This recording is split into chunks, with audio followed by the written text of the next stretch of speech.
প্রিয় বন্ধুরা, তোমাদের সকলকে স্বাগত জানাই অপূর্ব মানা হোম টিউটর ইউটিউব চ্যানেলে।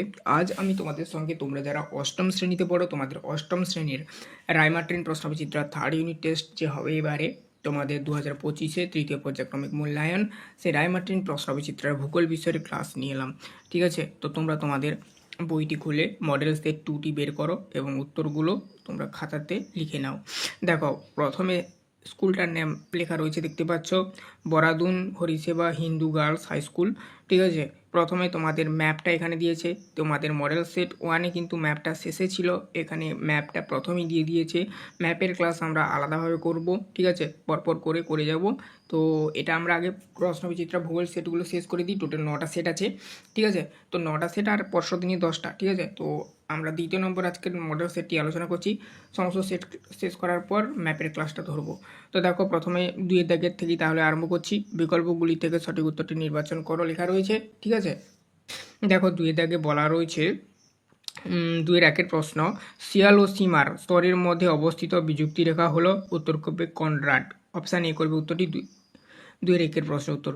এবারে দেখো, 2-এর প্রশ্ন বলা রয়েছে বেলে পাথরে রূপান্তরিত হয়ে তৈরি হয়, উত্তর করবে কোয়াটারজাইট, ঠিক আছে, কোয়াটারজাইট। তারপর দেখো, অপশান এ করবে কিন্তু উত্তরটা। 3-এর প্রশ্ন দেখো, বজ্রবিদ্যুৎ সহ প্রচণ্ড ঝড় বৃষ্টি হয় যে মেঘে, সেটি হলো, উত্তর করবে অপশান ডি, ঠিক আছে, কিউমুলোনিম্বাস। তারপর দেখো 4-এরটা, জলীয় বাষ্প জলকণায় পরিণত হওয়ার প্রক্রিয়াকে বলে, উত্তর করবে ঘনীভবন, অপশান বি। 5-এরটা, পৃথিবীর ফলের ভাণ্ডার অবস্থিত যে জলবায়ু অঞ্চলে, সেটি হলো ভূমধ্যসাগরীয় জলবায়ু অঞ্চল।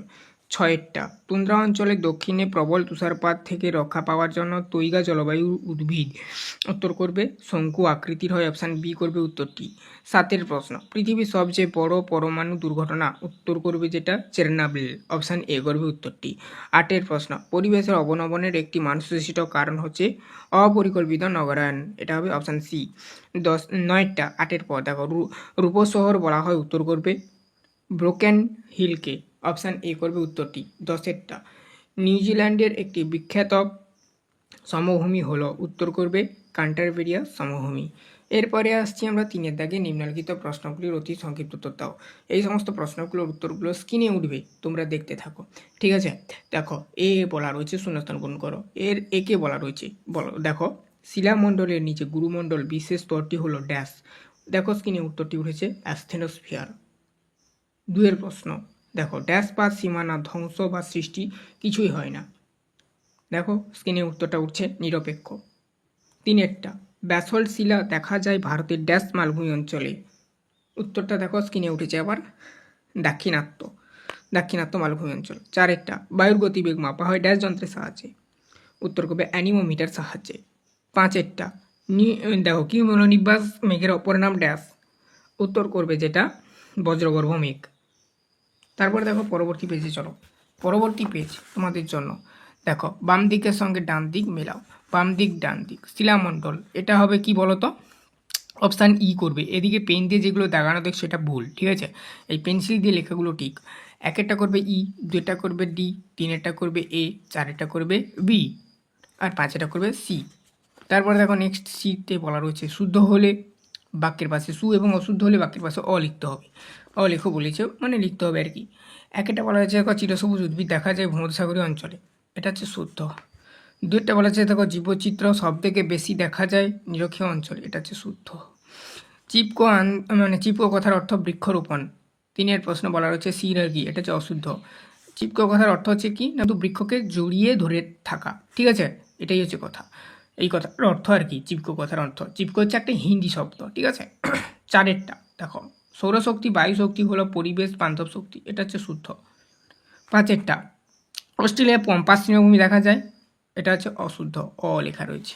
তারপরে দেখো নেক্সট ডিটা, নিচের প্রশ্নগুলি অতি সংক্ষিপ্ত উত্তর দাও। এগুলো দেখো স্ক্রিনে উঠবে, তোমরা যদি না বুঝতে পারো এই জন্য দিয়ে দিচ্ছি স্ক্রিনে। আর এগুলো অশুদ্ধ, শুদ্ধ, আর বাম স্তম্ভ ডান স্তম্ভ তো আমি মুখে বলে দিয়েছি, এগুলো করে নিতে পারবে। অ আর সু কোনটায় বসবে। দেখো ডিতে বলা রয়েছে, ডি রেখে আর কি, লোহার সব থেকে বেশি কোথায় আছে, লোহা সব থেকে কোথায় আছে বলো তো, ভূগর্ভে। তারপর দেখো উত্তরটা করবে কিন্তু ভূগর্ভে কেন্দ্রে, এভাবে উত্তরটা করবে।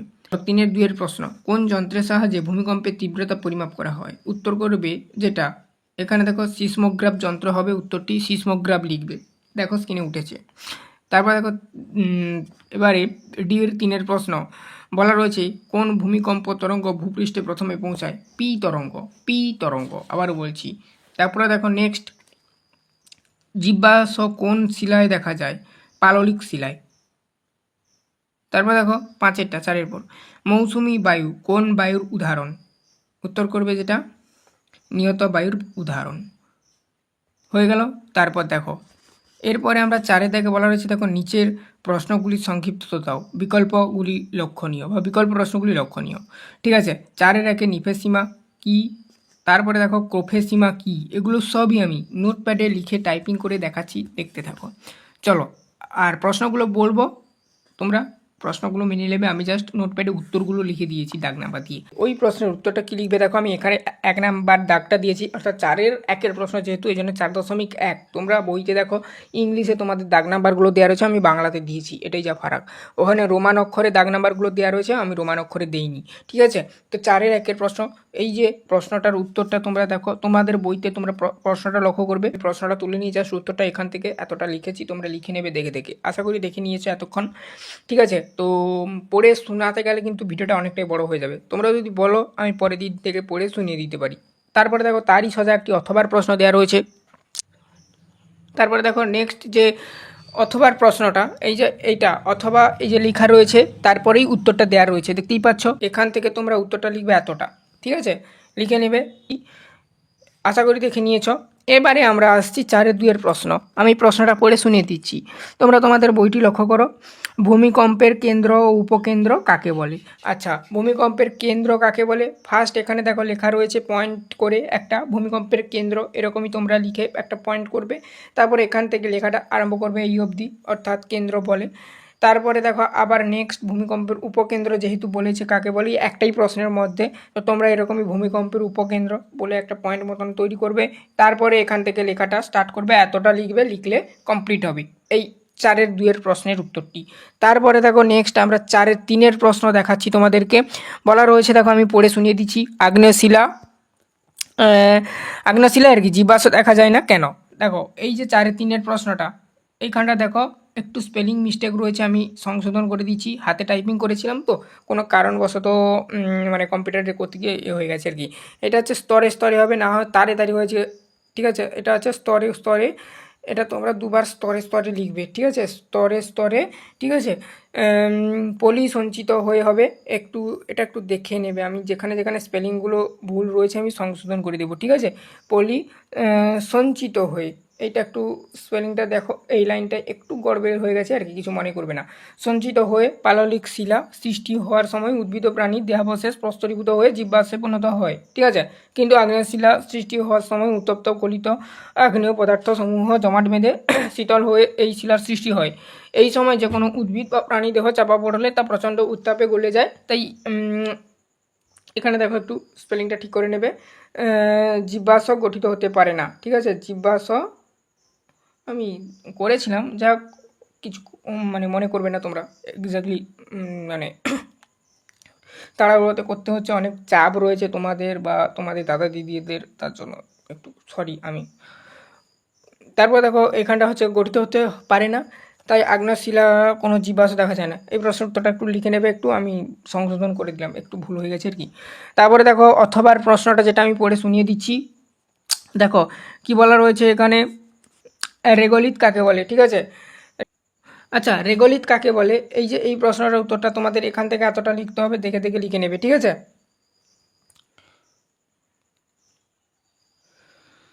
তারপরে দেখো পরবর্তীতে আমরা 4-এর 4-এর প্রশ্ন দেখব। বলা রয়েছে, প্রশ্নটা পড়ে শুনিয়ে দিচ্ছি, প্রতিবাদ ঢাল কাকে বলে?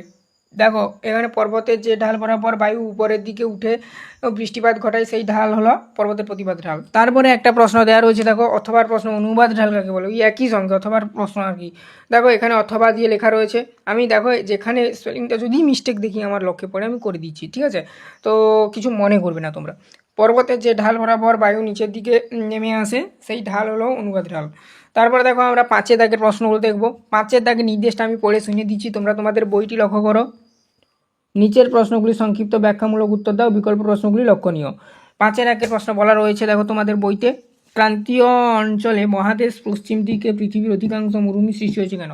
মানে ক্রান্তীয় অঞ্চলের পশ্চিম দিকে বেসিক্যালি কেন মরুভূমি দেখা যায় বা কী কারণে সৃষ্টি হচ্ছে, অন্য কোনো দিকে হলো না কেন, সেটা তোমাকে ব্যাখ্যা আকারে লিখতে হবে।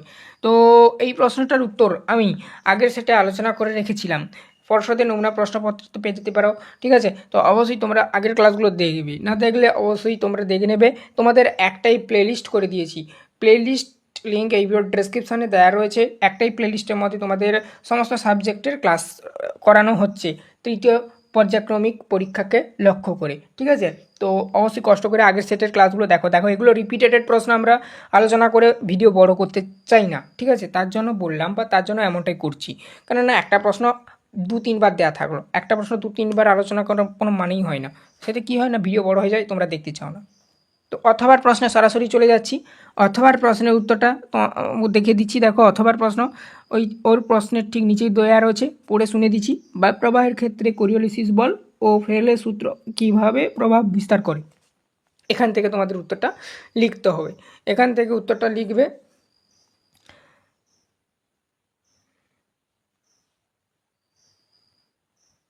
তোমরা ভিডিওটা স্টপ করে করে একটু লিখে নেবে, ঠিক আছে? আচ্ছা, ছবিটা কোথায় পাবে আমি উল্লেখ করে দিয়েছি।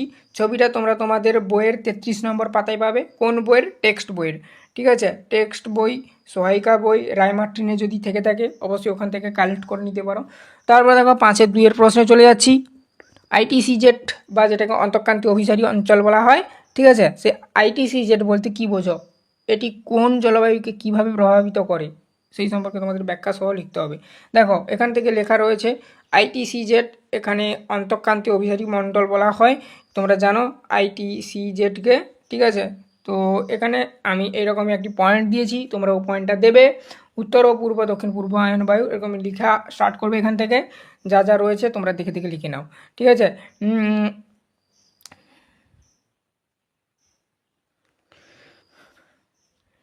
তারপরে দেখো নেক্সট প্রশ্নে যাচ্ছি এবারে আমরা, অথবার প্রশ্ন। তারপরে দেখো কি বলা রয়েছে, ভূমধ্যসাগরের জলবায়ুর প্রধান বৈশিষ্ট্যগুলি উল্লেখ করো। আচ্ছা, ভূমধ্যসাগরের জলবায়ুর প্রধান বৈশিষ্ট্য, এখান থেকে তোমাদের লেখাটা স্টার্ট করতে হবে। পয়েন্ট আকারে একটি করবে এরকমই, ভূমধ্যসাগরের জলবায়ুর প্রধান বৈশিষ্ট্য লিখে একটা পয়েন্ট হয়ে গেল এটা। এর উপর বেসিস করে তোমাকে লিখতে হবে এখানে। দেখো বৈশিষ্ট্য, এবারে বৈশিষ্ট্যের যে নির্দিষ্ট একটা ছোটো ছোটো করে পয়েন্ট দিতে হবে। উষ্ণতা, এটা একটা সাব পয়েন্ট, এগুলোকে সাব পয়েন্ট বলা হয়, ঠিক আছে? উষ্ণতা দেবে। তারপর দেখো এই সাব পয়েন্টের ওপর ভিত্তি করে তোমাকে ব্যাখ্যাটা দিয়ে দিতে হবে। হয়ে গেলে হয়ে যাবে, ঠিক আছে? শুধু একটাই পয়েন্ট আমি তোমাদেরকে দিয়েছি, তো একটাই পয়েন্ট তোমাদের বইতেই ছিল। তারপর দেখো নেক্সট বলা রয়েছে 5-3-এর প্রশ্ন, স্থিতিশীল উন্নয়ন ও পরিবেশ সংরক্ষণ কীভাবে পরিবেশকে বাঁচাতে পারি। তো দেখো এখান থেকে তোমাদেরকে লিখতে হবে আধুনিক কৃষি ব্যবস্থা, শিল্প উন্নয়ন, নগরায়ণ, যা যা রয়েছে কমা দিয়ে দিয়ে তোমরা লিখবে এরকমই প্রভৃতির মাধ্যমে। পরপর করে দেখতে থাকো এবং লিখতে থাকো, ঠিক আছে?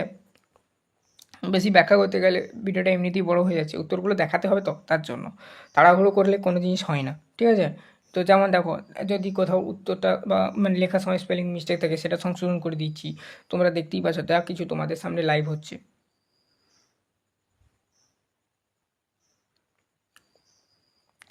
এবারে দেখো 1-2 এরকম করে সাব পয়েন্টগুলো করবে, ঠিক আছে? তারপরে দেখো 3 নম্বর পয়েন্ট, এটা এখান থেকে 3 নম্বর পয়েন্টটা হয়েছে, যেখানে যেখানে বোঝানোর বুঝিয়ে দিচ্ছি, দেখতে থাকো, যদি না তোমরা বুঝতে পারো তার জন্য বুঝিয়ে দিচ্ছি। তারপরে এটা একটা পয়েন্ট, বনসৃজন। এগুলো চাইলে তোমরা এরকমই আন্ডারলাইন করতেও পারো, তাহলে পরীক্ষক যখন লিখবে, যদি এই প্রশ্নটা পড়ে, তুমি যখন উত্তরটা লিখতে যাবে তখন তোমার, দেখো ভূগোলে কিন্তু খাতা সাজানোর একটা পদ্ধতি রয়েছে। তোমার খাতাটা যত তুমি অ্যাট্রাকটিভ করতে পারবে, যে কোনো বিষয়ের খাতা, শুধু ভূগোল বলে ভূগোল নয়, যে কোনো বিষয়ের খাতা তুমি যত অ্যাট্রাকটিভ করতে পারবে, যেগুলো যেমন ইতিহাস, ভূগোল, এগুলোতে পয়েন্টের ব্যাপার থাকে, পয়েন্ট দিয়ে দিয়ে লেখার, যত বেশি পয়েন্ট তৈরি করতে পারবে তত তোমার লাভ, বা তোমার খাতাটা যে দেখবে তার কাছে বেশি, মানে তোমার খাতাটা আকৃষ্ট হবে বা অ্যাট্রাকটিভ হবে, ঠিক আছে? আচ্ছা, পরবর্তী প্রশ্নে যাচ্ছি এবারে আমরা, অথবার প্রশ্নে যাচ্ছি। অথবার প্রশ্ন দেখো এখানে বলা রয়েছে চিপকো আন্দোলন কেন কিভাবে হয়েছিল। দেখো এখান থেকে উত্তরটা লেখা স্টার্ট করবে, এই অবধি লিখবে তোমরা। এরপরে আসছি 5-4-এর প্রশ্ন, বলা রয়েছে দেখো ওশেনিয়ার স্বাভাবিক উদ্ভিদের পরিচয় দাও। এখান থেকে তোমাদেরকে লিখতে হবে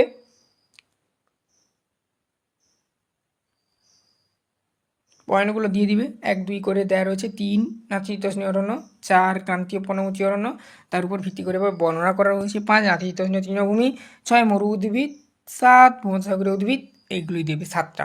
ঠিক আছে, তারপরে দেখো নেক্সট অথবার প্রশ্ন কি বলা রয়েছে দেখো, মারে ডার্লিং অববাহিকা কৃষি ও পশুপালনের জন্য বিখ্যাত কেন? আচ্ছা, এই অঞ্চলে এই যে প্রশ্নটা এটাও আমরা মডেল সেট 1-এ আলোচনা করে রেখেছি।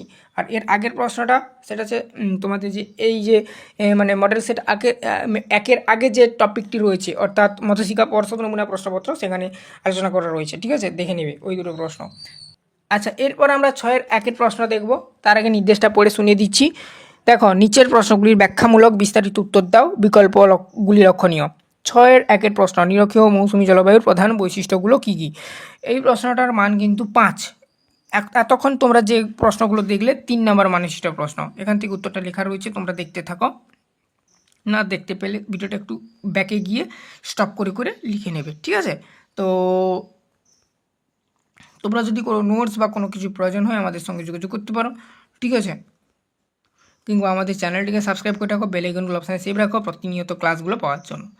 তারপরে দেখো নেক্সট প্রশ্ন অথবার প্রশ্ন বলা রয়েছে, পড়ে শুনিয়ে দিচ্ছি। ভূমধ্যসাগরের জলবায়ু অঞ্চলে অর্থ সামাজিক পরিবেশ ও জীবনযাত্রার পরিচয় দাও। তার উত্তরটা এখান থেকে অথবা দিয়ে কমা দিয়ে লেখাটা স্টার্ট হয়েছে উত্তরটা। তোমরা অথবাটা তুলবে না। ঠিক আছে, যেখানে যেখানে অথবা দেওয়া রয়েছে না, ওই অথবার প্রশ্ন বলে অথবা ইন্ডিকেট করা রয়েছে, না হলে দাগ নাম্বার থাকলে দাগ নাম্বারটা যেমন দেখতে পাচ্ছ সেরকম ইন্ডিকেট করা থাকতো। বোঝা গেল? আশা করি বুঝতে পারলে, কেননা হুট করে কেউ হয়তো অথবা লিখে দিতে পারো, এই জন্য আমি বলে দিলাম। তারপরে দেখো নেক্সট, এবারে আসছি 6-এর 2-এর প্রশ্ন, মানে 6-এর দাগের 2-এর প্রশ্ন আর কি। পরিবেশের অবনমন নিয়ন্ত্রণের উপায়গুলো কী কী? আগের ক্লাসে আলোচনা করা রয়েছে, উল্লেখ করা রয়েছে।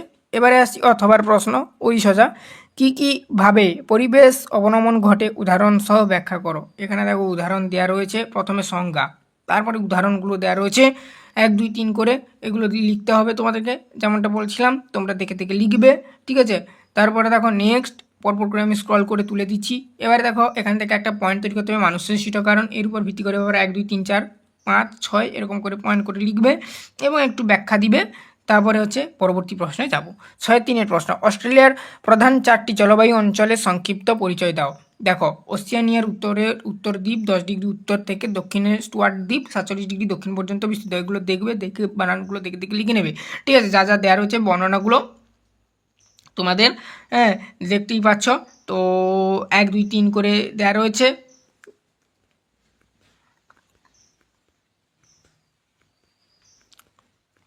4 5টি পয়েন্ট দিয়েছি এখানে।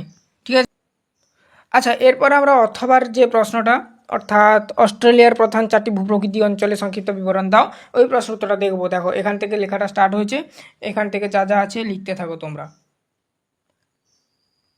আর ওই স্পেলিংগুলোর মধ্যে ওই এক জায়গায় যা ভুল ছিল সংশোধন করে দিয়েছি, কিছু মনে করবে না। আমি আবারও বলছি, চ্যানেলে নতুন থাকলে সাবস্ক্রাইব করবে, বেল আইকনগুলো অপশানে সেভ রাখবে। আচ্ছা, সমভূমিগুলো দেখে নাও, ভাগগুলো 2 3 পয়েন্টিং করা রয়েছে, তার ব্যাখ্যাগুলো দেওয়া রয়েছে, আশা করি তোমরা দেখলেই বুঝতে পারবে। 3 নম্বর মধ্যভাগের সমভূমি, এর আগে 2 অবধি আমি বলিনি, দেখিয়ে দিয়েছি জাস্ট। তারপর দেখো 4 নাম্বার যেটা আসবে দেখাচ্ছি, উপকূলের সমভূমি, এর উপর ব্যাখ্যা দেওয়া রয়েছে। তো এই ছিল আজকের ক্লাস। চ্যানেলে নতুন থাকলে সাবস্ক্রাইব করবো, বেল আইকন অপশানে সেভ রাখো। এর আগের সেটগুলো অর্থাৎ মডেল সেট 1 পর্ষদ নমুনা প্রশ্নপত্র সমাধান না দেখলে অবশ্যই দেখবে, সেখানে 3টি প্রশ্ন পেয়ে যাবে, 3-4টি প্রশ্ন কমন, মানে এই 1 নাম্বার সেট এবং পর্ষদ নমুনা প্রশ্নপত্র মিলে 2 নাম্বার সেটের কিছু প্রশ্ন থাকছে আর কি ওখানে উত্তরগুলো যেগুলো বললাম, তো অবশ্যই ওগুলো দেখবে। তো আজ অবধি সবাই ভালো থেকো, দেখা হবে নেক্সট ভিডিওতে। চ্যানেলে নতুন থাকলে সাবস্ক্রাইব করবে, বেল আইকন অপশানে সেভ রাখবে।